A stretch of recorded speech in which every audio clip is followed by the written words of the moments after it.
Prezados amigos fiéis seguidores do canal Professor Rico Guimarães, a nossa classe política é apenas um resultado daquilo que a maioria da nossa sociedade representa. Você discorda desse meu pensamento? Então assiste o vídeo para ver se eu não tenho razão. Antes, eu vou pedir que você dê um like para ajudar na recomendação do vídeo para toda a audiência do YouTube. Que também, se não for inscrito, se inscreva como um mecanismo de fidelização às nossas ideias e ao nosso trabalho, acione o sininho para receber notificações de novos vídeos do canal e compartilhe como um ato de utilidade pública para conscientizar a nossa sociedade através do nosso trabalho. Por que será que a nossa classe política é apenas um reflexo do que representa a maioria da nossa sociedade? Vejam bem, eu estou falando maioria, eu não estou falando sociedade no sentido integral.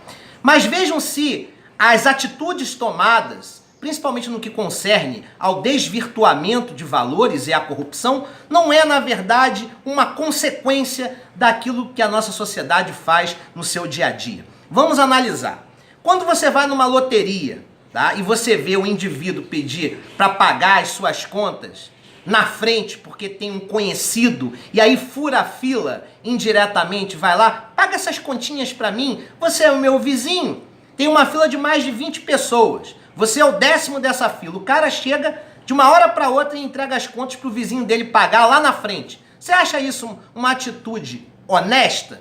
Outro ponto importante. Quando você vai no mercado para comprar uma margarina, uma manteiga, né? E você vê o cara chegar lá na frente com um pacote de queijo ou de presunto, né? Pouquinha coisa que nem você. E chega pro cara lá da frente, só porque ele é um parente, um amigo, um conhecido qualquer, vai lá e pede, dá o dinheiro pro cara e pede pro cara pagar os produtos que ele pegou lá na frente do caixa. Você acha isso certo também? Você tá na fila há muitos minutos, de repente chega um cara, só porque tem um conhecido na frente, pede para pagar o queijo e o presunto dele na sua frente. Isso é certo? Isso é honesto? Isso é virtuoso do ponto de vista ético?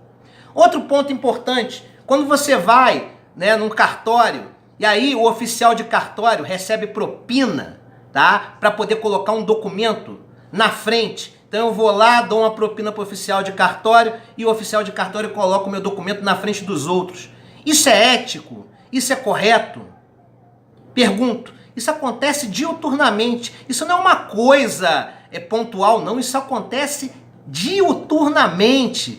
Né? É nego pagando oficial de cartório para colocar o documento na frente dos outros. Só que tem que lembrar que todos os documentos têm um valor, uma importância. Todos querem celeridade na resolução dos seus processos burocráticos. E não aquele cara que paga propina para o oficial de cartório. Mas isso acontece direto. E quando você tem um parente que está entre a vida e a morte? Você conhece o diretor do hospital? Você vai lá e, por uma relação de compadrio, pede para colocar o seu parente na frente para entrar na UTI, né? Para ficar lá internado no CTI. Você acha isso correto? Tudo bem, é um ato de desespero, tá? Eu não estou nem pré-julgando o desespero da pessoa e porque ela quer ver o problema do seu parente resolvido ou pelo menos atenuar o sofrimento do seu parente.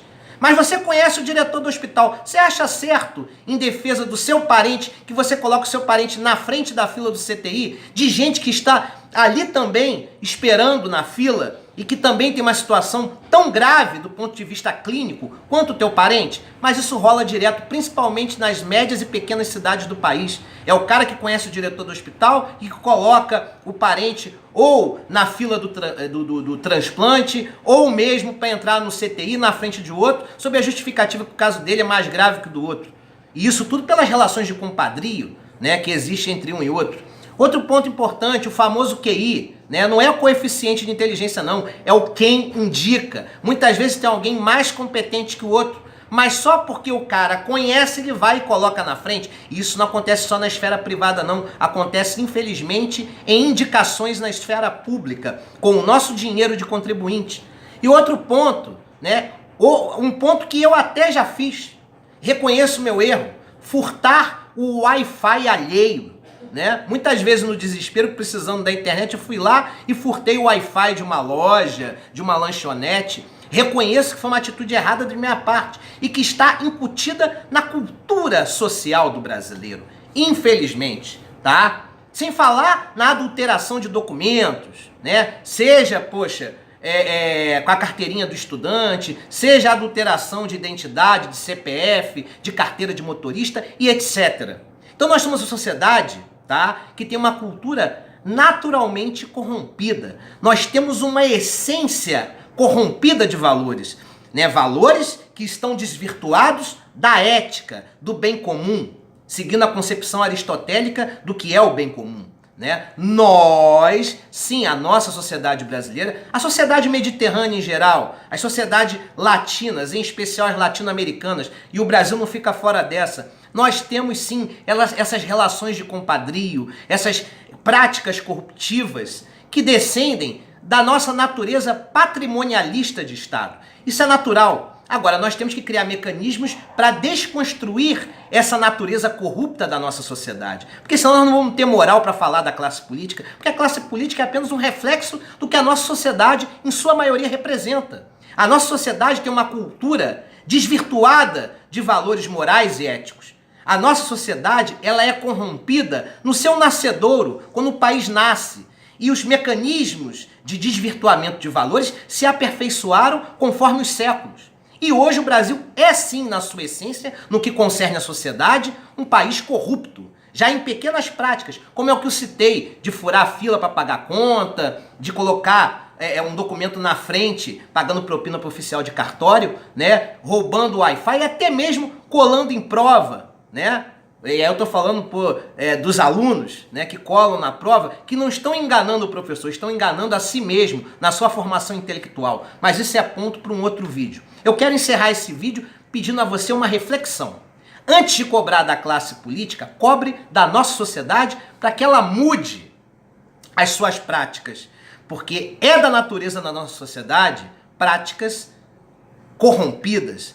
É da natureza da nossa sociedade a própria corrupção. E se a corrupção é um crime tipificado para o funcionário público, a corrupção enquanto prática cultural é sim diretamente relacionada à natureza cultural do povo brasileiro, infelizmente, seja nas pequenas, nas médias ou nas grandes corrupções, seja nos pequenos, médios ou grandes desvirtuamentos de valores éticos. Um grande abraço a todos. Um grande abraço embebido da ideia de que temos que mudar os nossos hábitos e iniciar um processo de reconstrução de um Estado livre dessas práticas corruptas e desvirtuadas da ética. E nós temos que começar dentro de casa, na nossa sociedade, tentando conscientizar as pessoas que as boas práticas no dia a dia, como não furar fila, furtar o Wi-Fi alheio ou pagar propina para o oficial colocar um documento nosso na frente, são pequenas práticas que nós já temos que começar a